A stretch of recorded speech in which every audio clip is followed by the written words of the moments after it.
Hello everybody and welcome back once again to TARP, the Art and Reaper podcast. As per usual, I am 50% of your hosts, Sarah_Reaper, and with me as always I have... It's Art of War, hopefully stupid power outage. Right, so a little bit of backstory there. We tried to record this episode a few days ago on 4th of July. It was very fun because it was gonna be like on the day and very topical dating references. However, as we began recording, Art had a power outage. So we scrapped all of that. Yep. I failed. And now we're back with a vengeance. As we I finally so paid often my are. local power mafia.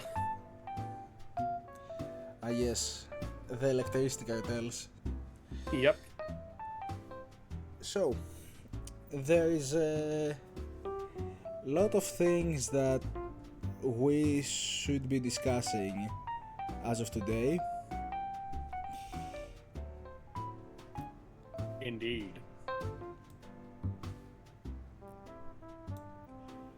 So, as we're getting into it, let's first of all say that my personal hope is that I won't have to address any more audio issues for at least a few more episodes, because that's what I've been dealing with while he's been dealing with power outages, just constant issues with the 8 episodes audio, which is fun. But outside of that, I think before I go into a tangent about that, we should actually start talking about things because there is a lot of it today. But first of all, let's begin with the usual segment of how has your day been? Oh, other than the fact that I'm currently on my one every now and then 6-day schedule for work, going good. Oof. Yeah, it'll happen every now and then. Same thing with a 4-day schedule. Does not sound great. I, on the other hand, it's been a day. I had to deal with some stomach issues earlier in the day. Don't know how that happened. Must have been something I ate, even though I did not eat something that was outright suspicious. Just had some rice and a salad, and I'd know if the rice was bad, because if you eat bad rice, you're dead. You're just dead. There is no death save. Do not go past go. Do not collect 200. You're dead. You're gone. Yeah, you're just dead at that point. However, it occurs to me that the salad couldn't have been bad either, because, you know, again, something would have been kind of obvious if the vegetables were bad. But regardless, I suppose, that has been my day. But we're not here to just discuss about our days, we're here to discuss about a great many things. So where do we even begin, because there's so much since the last time we did any of that. I mean, we could start with the Lex. I mean, yeah, I think the last episode we did, I think we talked a little bit about the reveals at Skulls Festival. That we did. We talked a little bit about reveals at Strollfest, but we also did mention we were gonna have quite a few updates we would probably discuss about. Indeed, and I personally, since we're speaking about the Lex, I have personally been very much enjoying my experience with that one. I have to say, once again, Fat Shark does not disappoint when it comes to paid content, or any content for that matter, if you ask me. Uh, so far, very pleasant experience. All three archetypes of the Arbites are great, and for those who are not aware of what we're talking about, Warhammer 40,000 Darktide, one of the most, like, I think, Fun shooters in recent memory. not just that, but like one of the most, I think, dominant 40k piece of media in recent time too. Has finally received its first expansion class, which is the Adeptus Arbites, the Lawbringers of the 40k universe. And while we're at it, for anyone who has an idea about the whole subject but is not aware of too much about the Arbites, imagine, if you will, if you brought, like, essentially you have the enforcers, which are like the local law enforcement, but Arbites are more like the federal police. If the federal police was comprised of agents who are trained since childhood to be ruthless upholders of the law. Overall, very fun class. As you can imagine from the description, great for crowd control and basically anything else you can imagine. You also Zealot mains weeping over in the corner at the fact we do their job better. Zealot mains have been whipping over in the corner at the fact that we're doing their job better ever since, I don't know, Ogres were a thing. Just to mention one. The only thing they had was support, and we took that away too. They have nothing. I mean, yeah, but like, even then, Guardsman and Cider can do some better support. I would say that that's one thing that the Arbites lacks, is any way to like thoroughly contribute to the other characters' abilities. Like, he can increase reload speed or stagger, but beyond that, and those are like his aura abilities, but beyond that, he doesn't really have anything that extends to other players. He's more so focused on himself and his dog. Which, yes, you do get a dog. Yep. You get nice pupper, aka maul that crusher, please. Yeah, the Cyber Mastiff, I have to say, is probably one of the best companion summons that there has ever been in any game I played. And I've played a lot. Like, I've played the Technomancer in Borderlands 2, I've played the Necromancer in Vermintide, I've played a lot of summoner classes. I've played Tech Priest in Inquisitor Martyr. You thoroughly cannot get summons that operate as consistently and effectively as the Cyber Mastiff in any other game that of like the shooter genre alone. If you go into stuff like RPGs, I'm sure you can find a lot of good examples, but in a genre such as first person shooters, you don't really have as much of that.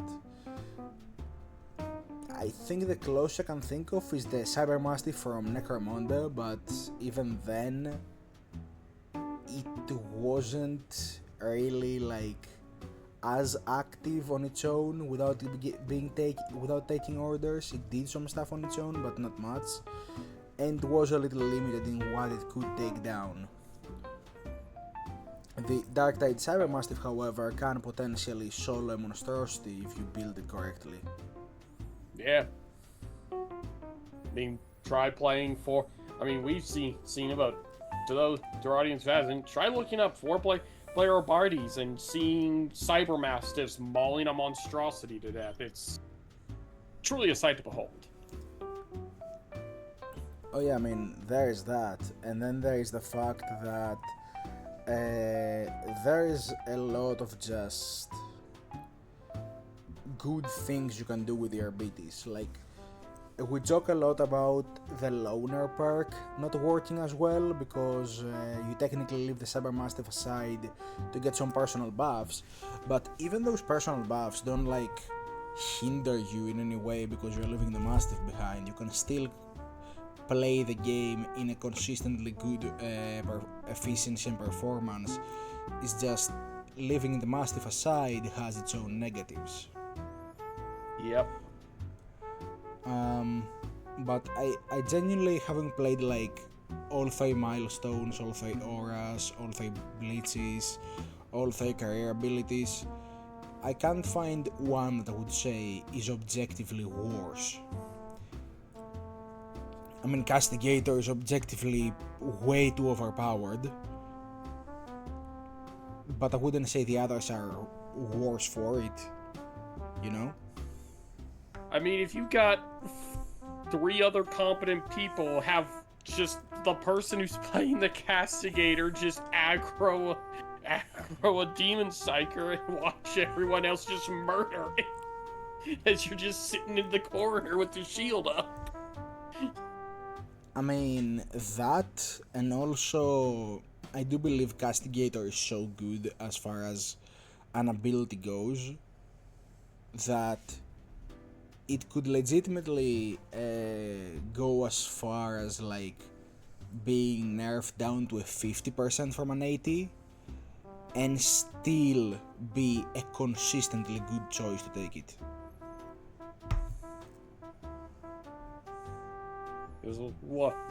What is it that I do? Oh yeah, I do gun and shield. So it's like Castigator with gun, I can never run out of ammo because it keeps regenerating 1 ammo round. And then shield, I am not stopping my blocking. My blocking will remain forever. I mean, the thing is, you can have like, in the game there is these creatures called box bursters, which are basically self-detonating zombies that run at you and explode, is the non-40k gist of it. Usually they will take out the entirety of your toughness, which is basically your shields, plus an amount of your health. With Castigator stance, you can't really even break through the toughness, even if you like run into its face. So usually the tactic would be to push them away or try to detonate them from afar by shooting them, but at that point you can have them smash into you and still do nothing to stop you. Overall, the class is amazing, is what I have to say.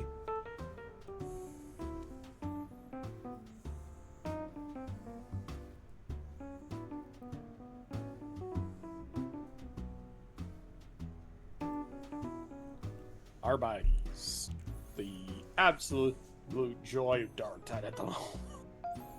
I mean, yeah, according to Fatshark statistics, as far as I'm aware, 3 in 4 players were consistently playing Arbites in the first week of release.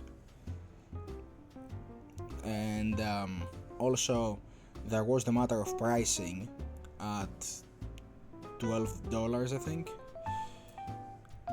But at the same time, it's like, you have to remember that even though the class in Vermintide cost like $4, those were giving you like 1 archetype. Whereas with the Arbites you get an entire class which consists of 3 archetypes. So you're not just getting an Arbites archetype for Zealot, let's say. No, you're getting an entirely new character class.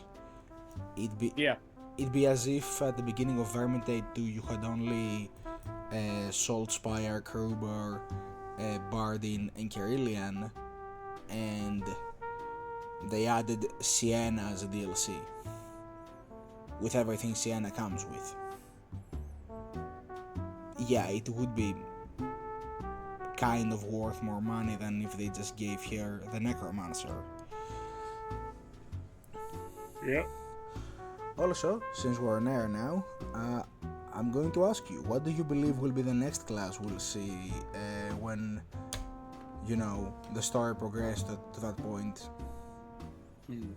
Well, I think you and me both agree. I think it's gonna be the Skitarii. It makes the most sense, especially with the fact that part of the story is getting the Munitorum back up and running, getting the Mechanicus involved with the Mobian Steel. It makes sense that okay, we have tech priests and magistrates from the Mechanicus deciding, okay, we need to get involved in this. We're sending troops in as well.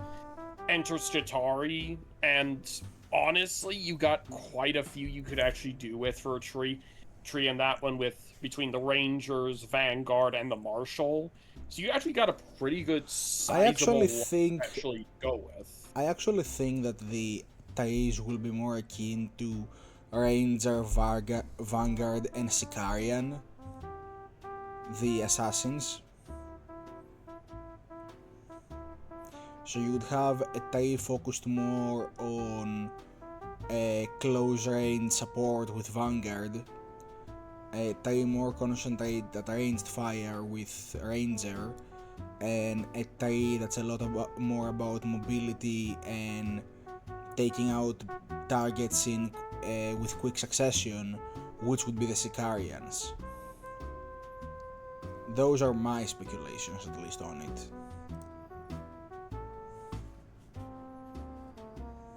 Could see the assassins being added, but I kind of think of how they've been doing each of them. How they've been doing each of their classes, and I think they're gonna do the Marshal instead because of kind of like a commander trait tree for the Skitarii. You can have that as part of the Vanguard, right? Whereas the Sicarians make sense in the same sense that, like, how Guardsman has the Infiltrator and Zealot has the Infiltrator, you could have the Skitarii Infiltrator, you know? True, but then you would have to fix how the whole stealth thing works in the game. Oh, I never said it was going to be good. I just said it was going to be there. I just said that's what makes sense. Like, again, would you choose Sicarian over any of the others? Not really, unless instead of the ability they have, like instead of a stealth ability, if instead you gave them, so you know how in Vermintide you have like the Bounty Hunter's pistol or the Grey Knight's sword attack that are just like these big thundering attacks that can destroy an enemy completely? Yeah, so what if you had something like that for the Sicarian as a career ability, where you got to use the Cord Claw, which, for those that don't know, the Cord Claw is a vibrating claw that the Mechanicus deploy that can rend power armor into ribbons.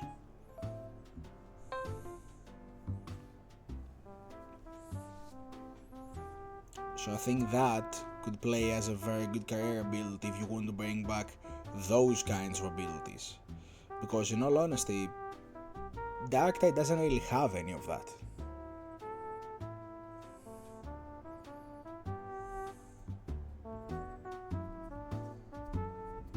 Yeah.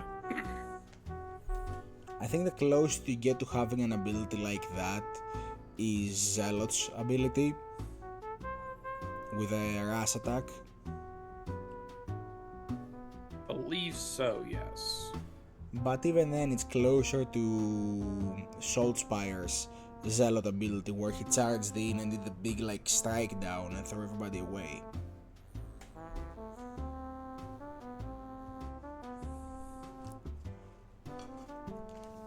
Yeah. But yeah, despite of what's gonna be, it's kind of self-evident that the Mechanicus would be the next thing to tag along. I have heard theories about many things, but like the problem with a lot of them is the mechanics of it. Like, yeah, I could see rattlings, but you make a rattling sniper, you make a rattling that's more about stealth, what other rattlings can you really make at that point, though? Yeah. It's not like you can make an archetype that just takes out a cauldron in the middle of the fight and starts whipping up a soup. As funny as it would Yes. be. Yes. We're hunting this monstrosity. Quick, Rattling, make us a goddamn buffet right now. Rattling, whip me up a cheeseburger so I can remove corruption. Heretic burger.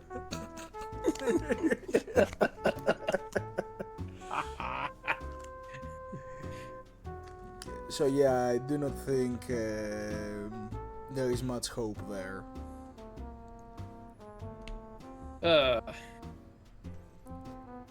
I would love it though if they could add. I know veteran is trying to be like encompassing all soldiers into him, not just the Imperial Guard. Yeah. But I would love if they could add like something akin to some of the other factions of the Imperium. Because the Arbites is a very hyper-specific class, so you're not throwing the possibility of creating such classes out of the picture now. You could in fact create a class out of anything then, if something as hyper-specific as an exaction squad can turn into a whole archetype, then yeah, pretty much any faction that has a dedicated kill team can potentially become a class, is what that's telling me.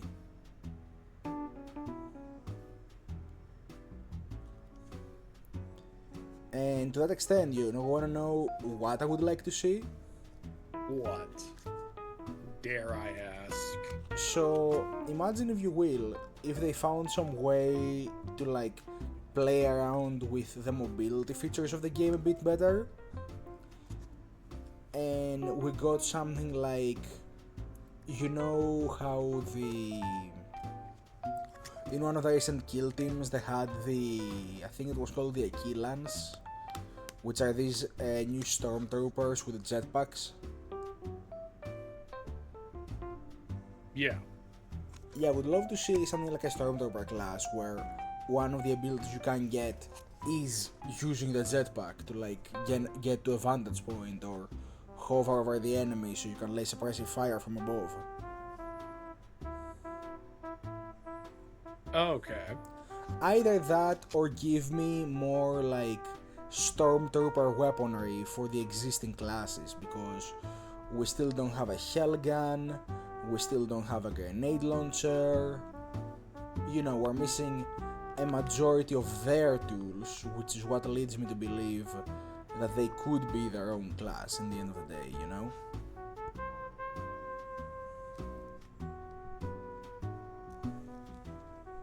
Yeah, makes sense, yeah. Yeah.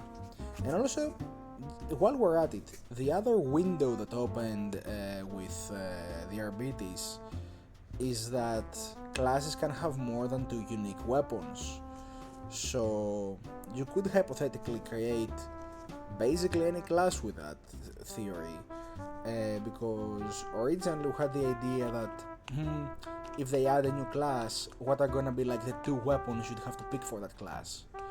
But if we're opening up to just anything, then we're really opening up to a lot more possibilities at that point, because like Arbites gets his shock maul and shield, which you could argue it's the same thing, but at the same time they could have made the shock maul and shield his unique weapon and left the original shock maul as his only option for a non-shield version. They could have very easily done that. Yeah. Gets his shot pistol, which is unique to him, and also gets his exterminator shotgun, which technically is 2 guns because the 2 marks behave with exceptional difference between one another.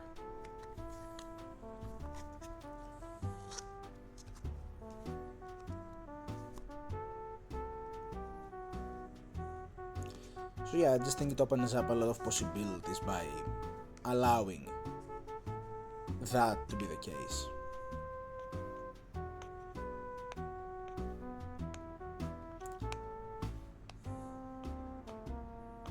Yeah. Any further thoughts on the class? Really? I think you made it pretty clear how it would work, its functions, and just overall being able to represent a lot. So, yeah. Oh, also, I don't need to say this about a Fatsar game, but the voice work is top notch. Oh, yeah. Now then, there are other things that have also happened in the meantime. I think one I would really like to talk about is Monster Hunter Wilds, which good news and bad news on that extent. Flip a coin. Let's see which one we're talking about first. I mean, I'd like to get the bad stuff out of the way first, because okay, so we all knew that the performance was not as good as they were saying it was. Yeah. It's good that they're finally addressing it. It's good that they are finally addressing the issue of wrong performance display within the options. Yep. However, the thing that I am really struggling to comprehend is, okay, we wanna address performance issues within the next two updates. We have made it clear as a company that we acknowledge they exist. However, there is still a part of me that's okay, will two updates be enough to address those issues though? Because I played World when it released on PC, and at first it operated like a very bad console port. Thankfully, that's not the case with Wilds. Wilds struggles with certain things a PC needs to be able to do, but it's not as bad as World was initially, because I know you weren't there when World first released on PC, right? I was not, but seeing many people talking about the current game's performance issues, they have brought it up several times yeah, it was pretty bad when World first launched on PC. I mean, here's the thing, I'm gonna tell you this from my perspective of things. I used to play with a guild at the time. We had a guild and we played together and all that. It was a whole thing. Yeah. I guarantee you that whenever Teostra, which for those who are not aware of what we're talking about, imagine a manticore made of fire. You don't know what a manticore is? Open a book. I had to, sorry. That one person in the back. What's a book? Oh God, have mercy. Okay, get off the internet, please. But yeah, to come back to what I was saying about Teostra, so Teostra does this attack where it does a little bit of a shake of its body and releases many fiery particles across the area you're fighting, which if you touch them they explode and damage you. So think of them like landmines. He lays landmines all over the place. Now, as I said, there is a lot of particle effects happening. I can guarantee you that whenever he did that attack, would have at least one hunter in the group disconnecting every time he did that. Usually the same guy, but you get the idea. It was very poorly optimized if a sudden generation of particles could be so bad as to cause the game to crash.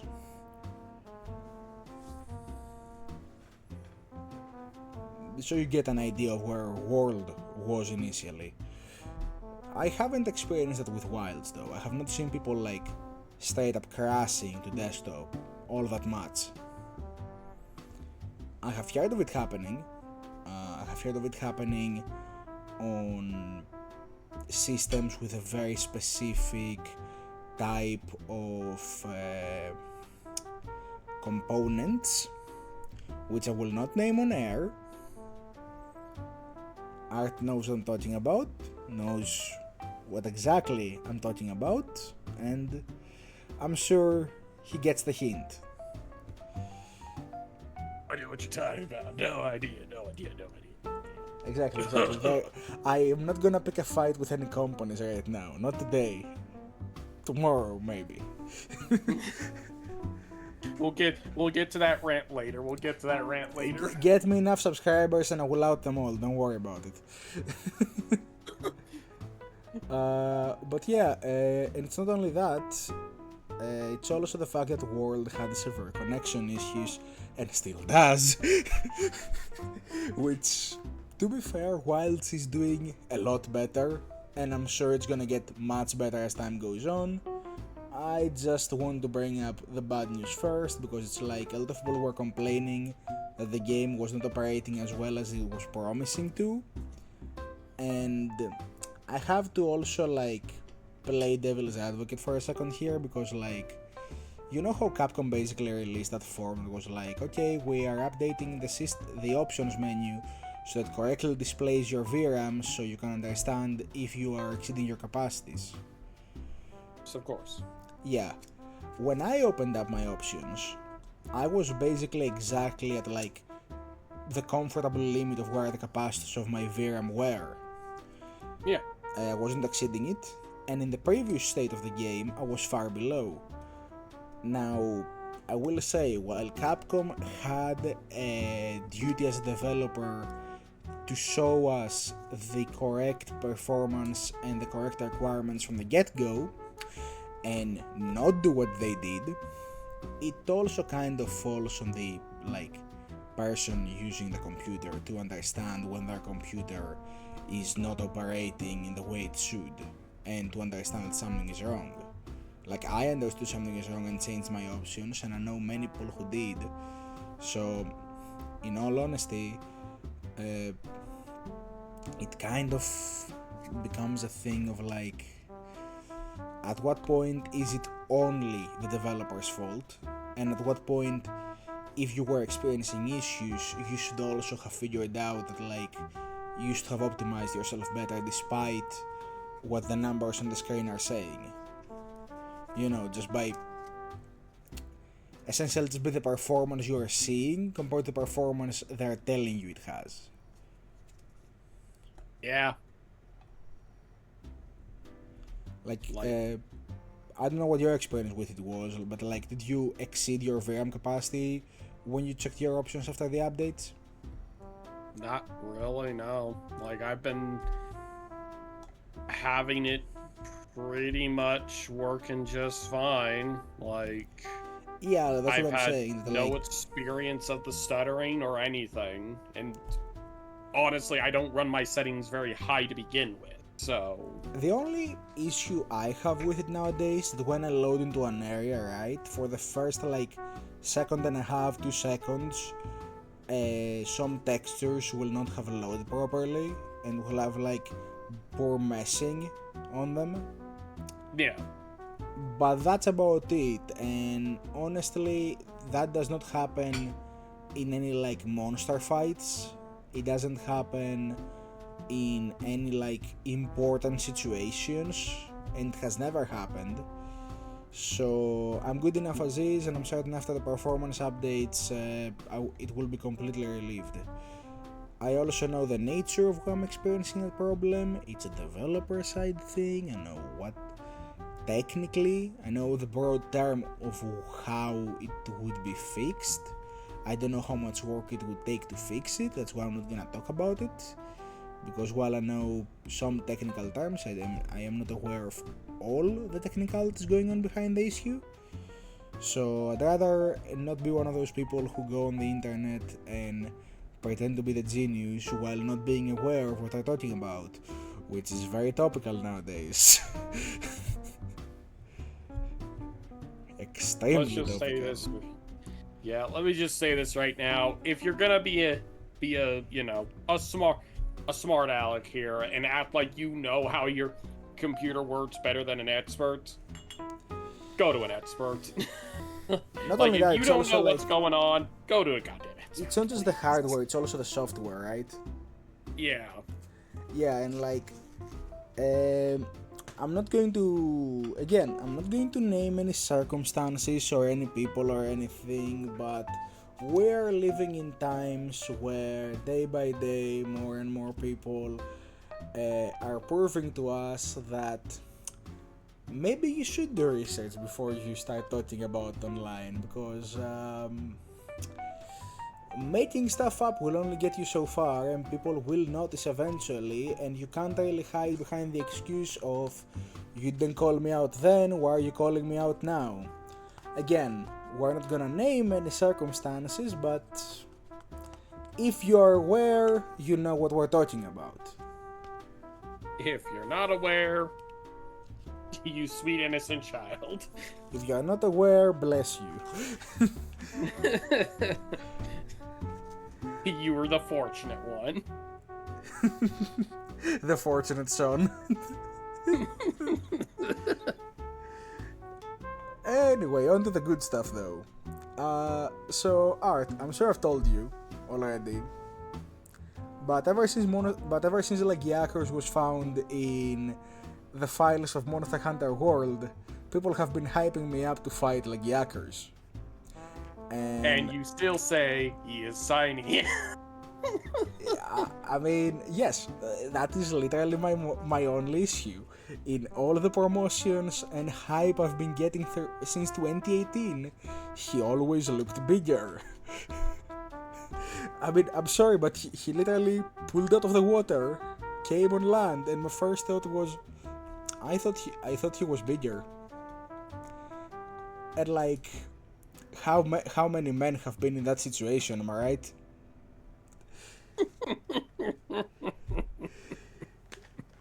But I'm sorry to do Lagiakos like this, but like, I sincerely thought he would be bigger. And by now I've seen footage of like older games, and I've seen like that he was in fact bigger, and I'm wondering what happened, bro. Like, what happened? How did you shrink so much? What occurred?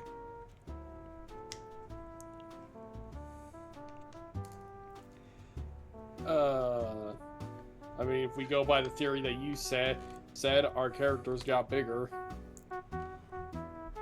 Yeah, but like, that was more so a joke than a theory, because you can see it with other monsters that they're still the same.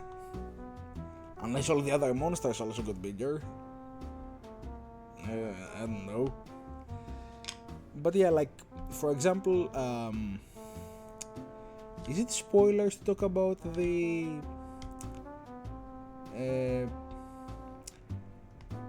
semi-last monster in the story? Point? No, it is not. No. I mean, but here's the thing: he's not in any promotional materials, and he hasn't been in any screenshots. Capcom has given any updates. They're still doing a good job of hiding him, I think.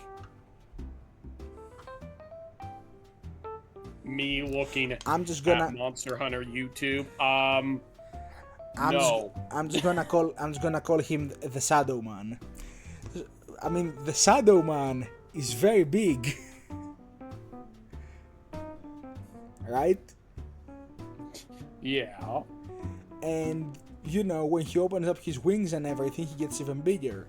Zoshia, which that name shouldn't mean anything to anyone if you haven't played the game, so no spoilers there, even bigger than him, right? So like, what happened with Lagiakos? Like, did we run out of budget when we were scaling the model and we were like, oop, this is as far as we can go? Like, I don't know, have you ever played Spore? I have not, no. It's an old EA game, I don't know if you know it, where you create creatures and so on and so forth. Basically, that game had a limit as to how many DNA points you could assign to one of your creations. Yeah, like they just ran out of DNA points while making Lagiakos, and it was like, this is as big as it's gonna get. Is that it?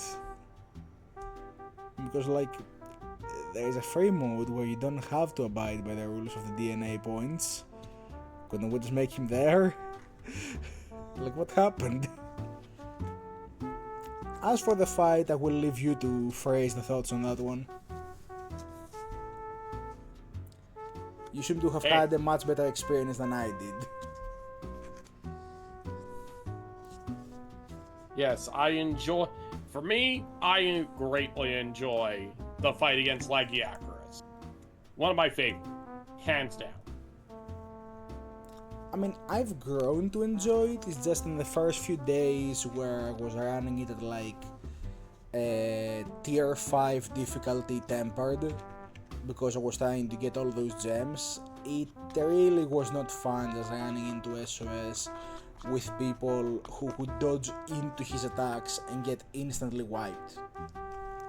And not only that, but also like the damage he's capable of dealing can get a bit ridiculous when you go from a physical attack to an elemental attack in just one move, because you know he will do like a body slam and then he will shock the area of the slam, so there is not really any protection that will really fully protect you from what's going on.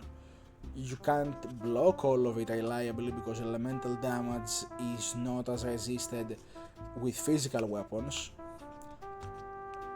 and you can't reliably ever consider yourself to be out of threat range because she can close gaps and shoot you from afar like it's no one's business. So, but yeah, the fight is actually really fun once you like, you know, take your time to actually get to know it and not just immediately run into the hardest mode and start grinding. I will give it that. Don't be like the masochist over here who thinks it's a good idea to do that. It worked. It worked. I have no explanations to give. My plan worked. His plan worked, but at what cost? On another note though, I love the flying pinecone. Yes. I hate bleeding incarnate. I mean, here's the thing. You say that, but I don't think he bleeds you that much. Like, his only attacks that deal bleed are his grab, his ranged attack, and some of his swipes. But all of those are kind of easy to avoid because they follow a very strict pattern, and that's one thing I've noticed about Saragios is he just follows a very strict attack pattern. It's kind of easy to predict if you know what you're doing. At the same time, it also implies that people know what they're doing, so yeah, that grind wasn't fun either. Just seeing all these people just bleeding to death. It wasn't actually, fun fact, it wasn't the bleeding that got them. It was getting one shot. Don't y'all know how to defense? I mean, here's the thing, you would see somebody like a longbow get targeted by the landing attack, and they would just stand there and take it, and it was like boom, one shot. And all I could do as a great sword / lance user was to just look at them Yamcha posing inside that crater and go, well, that's life, I suppose.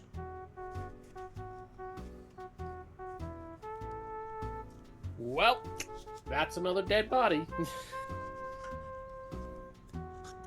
Well, that escalated quickly. Moving on.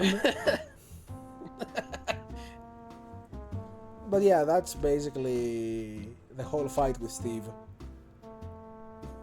Steve.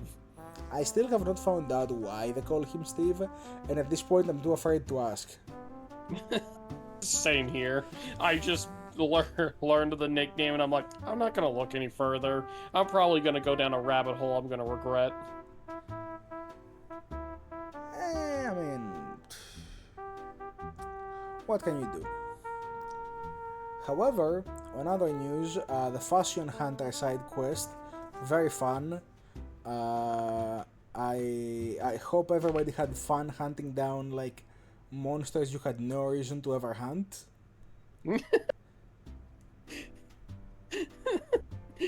Why do I get the feeling he's staring daggers at me over and wanting to hunt down Ray Dow for his phones?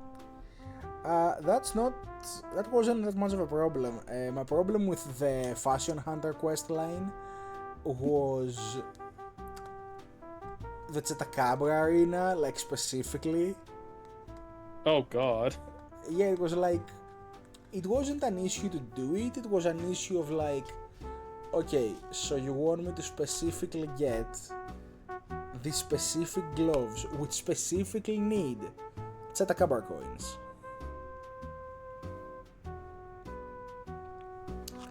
Alright, and what do you get if you do the entire quest, you might ask?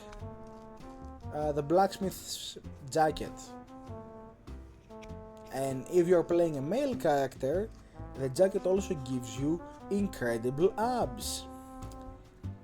If you are playing a female character, it gives you something else that ends in BS. I'll leave you to figure that one out. I did not know that. Yes, and Capcom really just went the whole Cool of Taroth treatment on that department for that one outfit, if you know what I mean.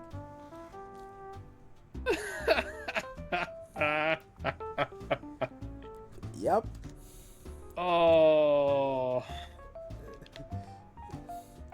Capcom understands the average consumer. Is the only way I can put it.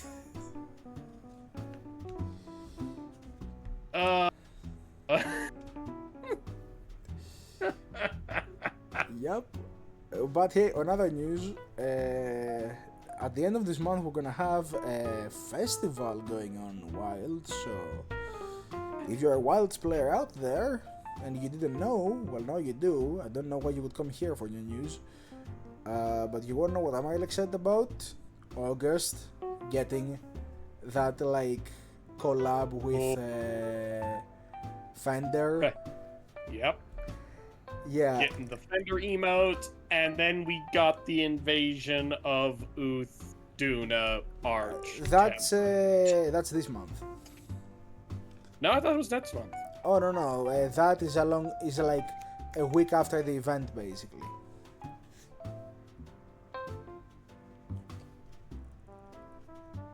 But it's basically at the end of this month. At least I'm fairly certain. I could double check the dates. Oh yeah. It's at the end of this month. Yeah. I was thinking for some reason it was August, not this month. Yeah. Oh no. June is, well, we already saw what in June. July 23rd is the new festival. July 30 is the new Arc Tempered, and August 27th is the new is the collaboration, and then in late September they're giving another seasonal event and another monster drop, which also speaking of wonder monster what they're drop, gonna bring now. I'm just gonna throw this out there. Like, first of all, the sneak drop on Saregios, we didn't know he was dropping until like a week before, I think. I believe he was in the files, but we didn't assume he would be dropping as soon with Lagiacaris. Some people discovered he would be in the files, and there was the PlayStation leak, basically. Yeah, but we had no idea he was going to release the same time as Lagiacaris. Yeah, that was the when I heard he was in the files, and I heard there was going to be another monster releasing with Lagiacaris, I don't expect to be Saregios so soon. I expect it to be something capable of doing like a stealth drop on you, like Basil. Yeah. Which we're still hoping for, by the way. We're still hoping for. Which I'm just gonna throw this out there. If at any point we get Deviljaw in Wilds, they're definitely sneaking in Basil with Deviljaw because, yeah, you can't have the pickle without the cola. Oh yeah.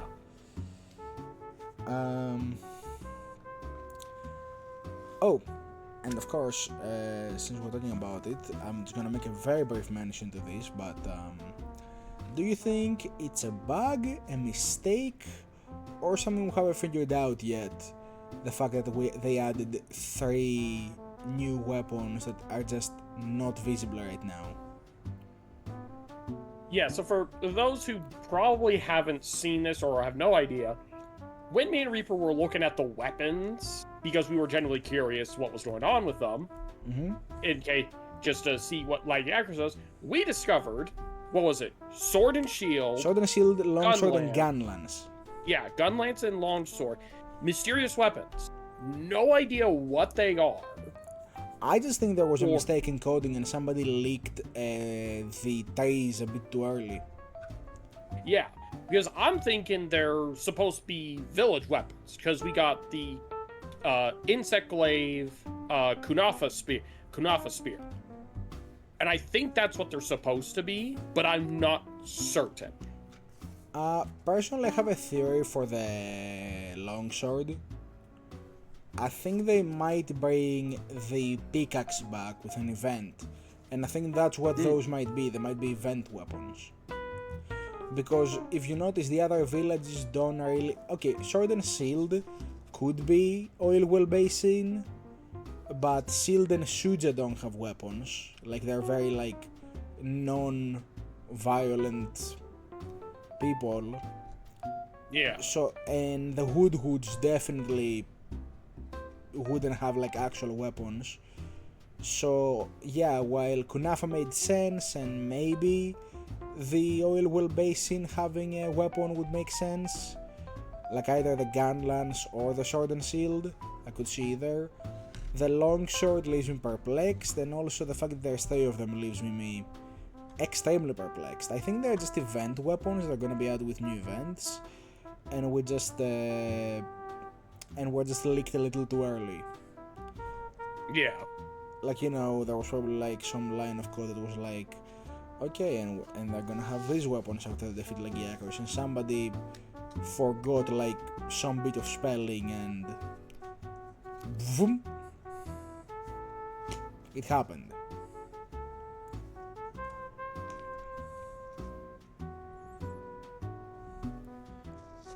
Yep. But hey, we'll find out in the coming weeks with the new seasonal event and such what's going to be dropping, because hey, you never know.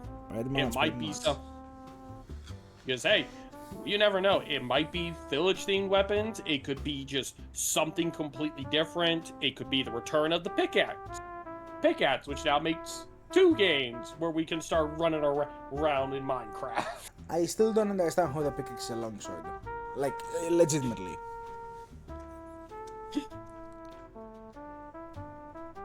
It made no sense to me back then, it makes no sense to me now.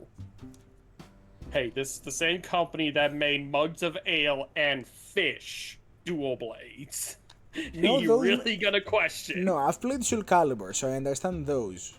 But a katana being a mining pick? No, I don't understand that.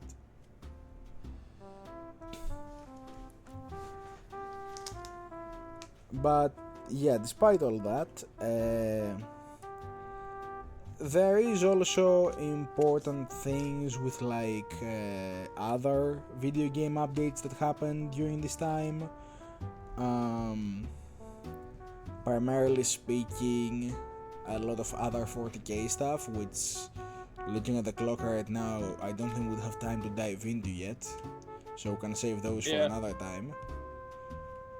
I will say, just on a brief mention, since talking about Space Marine would probably take us a while, I will say on a brief mention that while we will talk more about the 40k stuff on another episode in general, I've been playing through the new Rogue Trader expansion, and actually it made me play through more of Rogue Trader in general. And I have to tell you, I may be the less popular opinion in the world by saying this, but Owlcat Games did an exceptional job at making a CRPG where I feel more interested in the interwoven plot lines, character developments, and just the way the game plays out its story in Rogue Trader than I felt playing through Baldur's Gate. Oh boy. Yeah, like with Baldur's Gate, there was a point where the video game became a video game.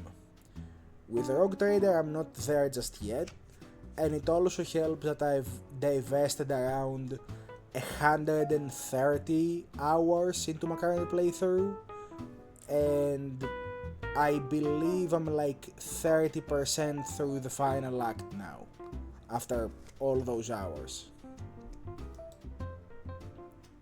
Again, 130 hours, and I believe I'm getting to like, I believe I'm at the beginning of the end basically. Like I've just entered the final act, you know?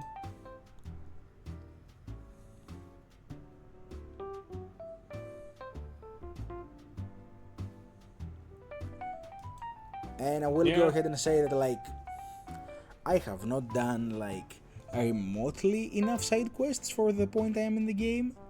Like it was like 2 days ago when I got the achievement for visiting half of the possible locations in the game while in the final act. So that should tell you like how much the game could potentially have to offer. Because with the average Baldur's Gate 3 playthrough you can get it done about 80 hours and still experience a good majority of what the paths you have taken will give you. Which is not bad. 80 hours is around like the same time it would take you to run a 7th month campaign like Strad. But Rogue Trader definitely takes a lot longer than that. In fact, if you were only playing 4 hours a week, it would easily take you over a year to complete it.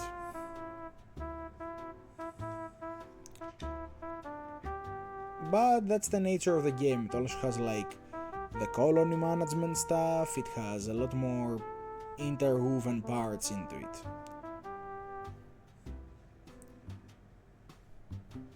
Which comes part of the territory. If you've played any like 40k TTRPGs, you would know that like they all are a little bit more complicated than simply go to place, roll dice, win.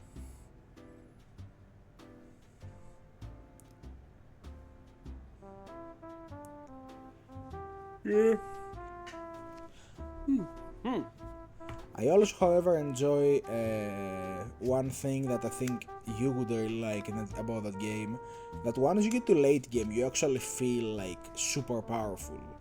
Like things can barely touch you, and combat usually is around like 1 or 2 turns, even with like high difficulty encounters. Basically bosses need to have a build that limit how much damage they take in a turn in order for you to be able to make them last more than a couple of turns, because that's just how powerful your characters get. And that's a very 40k thing again, because we've played Wrath and Glory together, Art, and I'm sure you can remember that after a point your characters become so powerful that nothing is a challenge anymore. Yeah, don't remind me on the number of crits and other stuff I could pull just from, yes, I have shoestring and some barbed wire. Yeah, I could do something with this. Yeah, and imagine that was like a tier 2, maybe tier 3 campaign by some standards. In a Rogue Trader right now, I'm easily getting to the point where I'm done with the leveling of my classes and I'm just getting extra stuff now. Like, even after you go max level, you still can keep going and get more stuff to like grab all the abilities from your class or stuff like that, you know? And it's really getting to a point where combat is just a matter of seconds. If every turn was 6 seconds, then yeah, combat would be done like lightning fast speed. Yeah. It also helps that I finally got the Space Marine.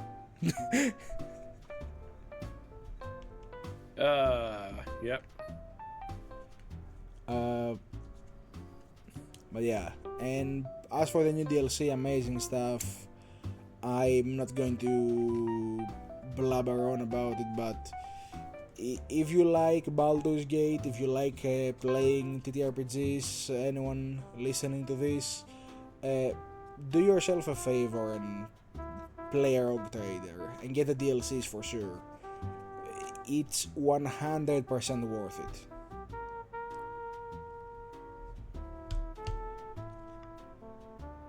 Now, Art, any small topic you would like to bring up before the closing? Obviously we're gonna have to add length on Space Marine 2's update. Later, but just brief and just a brief quick impression of it. I think it's one of the stronger updates as the end of year 1 for Space Marine 2, and I am hopeful for what is coming in year 2. Like, I am hopeful that going forward they can really increase what's coming further moving forward. Yeah, and definitely sped up the progression of the game. But next time if we bring this up, we should also bring up all the leaks that have happened, which I don't know if you're aware, but there has been a lot lately. I'm aware of a couple of them, but I do want to save like an episode specifically for us to talk about Siege Mode and the leaks themselves and going over what we could potentially see from this moving forward. Yeah, it's definitely a really good game and brings memories of an older time in a very good way. Yeah. Like, it reminds me of like stuff like playing Gears for the first time.